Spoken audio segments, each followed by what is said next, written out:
parte de este capítulo llamado El pecado en la iglesia del fin, parte de esta serie al final de los tiempos.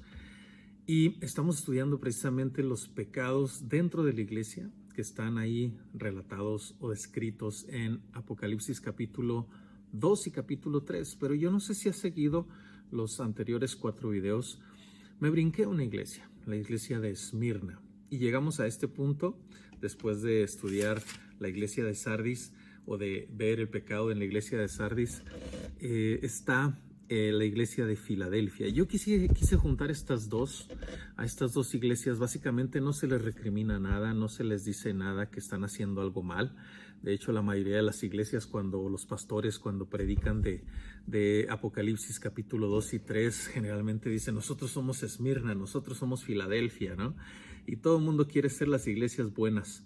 A mí se me hace mejor decir: nosotros a veces somos Éfeso, nosotros a veces somos Pérgamo, nosotros a veces somos Sardis, nosotros a veces somos Tiatira, y ojalá y siempre fuésemos Filadelfia o Esmirna, ¿no? Pero en estas dos iglesias realmente no hay un pecado en sí que ellas estuvieran cometiendo, pero sí hay algo en lo que podemos caer, y eso es lo que quiero platicarte hoy brevemente. A Esmirna básicamente le dice ahí en el capítulo 2, verso 9, dice: yo sé de tu sufrimiento y tu pobreza, pero tú eres rico. Conozco la blasfemia de los que se te oponen. Dicen ser judíos, pero no lo son, porque su sinagoga le pertenece a Satanás. Y hay algo común en Esmirna y en Filadelfia, la sinagoga de Satanás. Estos judíos que son la sinagoga de Satanás.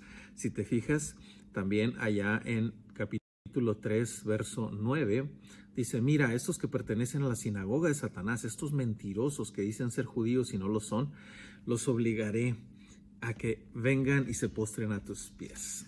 Entonces, teniendo esto en común, podemos rescatar algo en lo cual están haciendo bien y que si lo hacemos mal podría ser realmente un pecado.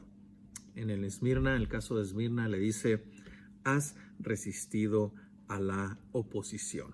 Conozco la blasfemia de los que se te oponen, dice allá. Y acá en Filadelfia es permanecer fiel a pesar de esa oposición. Entonces, ¿qué pecado podemos rescatar de aquí? ¿O qué pecado, qué problema podemos caer? Precisamente el ceder ante la oposición. Ceder a la oposición, rendirse a la oposición. Y sabes que en estos tiempos, en los últimos tiempos, estamos recibiendo oposición. En aquel tiempo obviamente era más la persecución, era más directa a lo que es la persecución en contra de Cristo, de su palabra, de su obra. Hoy en día está volviendo esa persecución porque el mundo está en contra de Dios, está en contra de su palabra, está en contra de su obra. Y empezamos a ver ahora nosotros este tipo de persecución. Lo vemos en las redes sociales. En las redes sociales empiezan a censurarte cuando dices algo que supuestamente es un mensaje de odio y es solamente la palabra de Dios, pero al mundo no le agrada. Y como el mundo no le agrada, empieza a censurarte. ¿Y qué vas a hacer como iglesia? ¿Qué vas a hacer tú? ¿Vas a permanecer fiel a su palabra como Filadelfia? ¿Vas a permanecer fiel ante la oposición como Esmirna?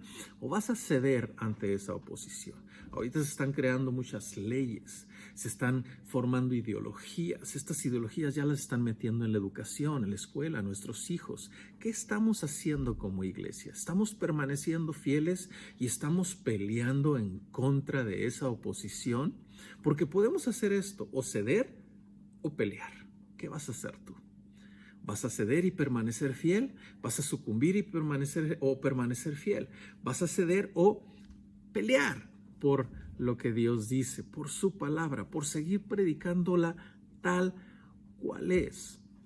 Hoy estoy escuchando al hermano Núñez, Miguel Núñez, y decía él acerca del arrepentimiento. Dice: ya en los sermones de las iglesias ya no se habla de arrepentimiento. Y eso es lo que el mundo ha tratado de hacer y Satanás ha tratado de hacer, de callarnos, de censurarnos, de aligerar el mensaje, de hacerlo más liviano, de hacerlo más aceptable al mundo. No podemos hacer eso. Tenemos que decir el mensaje tal cual es, porque si no estaría incompleto. Estaría incompleto que la persona no se sintiera pecadora y no viniera a los pies de Jesús porque necesita perdón de pecados. Entonces, necesitamos ser como Esmirna y ser como Filadelfia, no ceder ante la oposición, pelear, permanecer fieles a su palabra. Así que, ¿qué vas a hacer tú?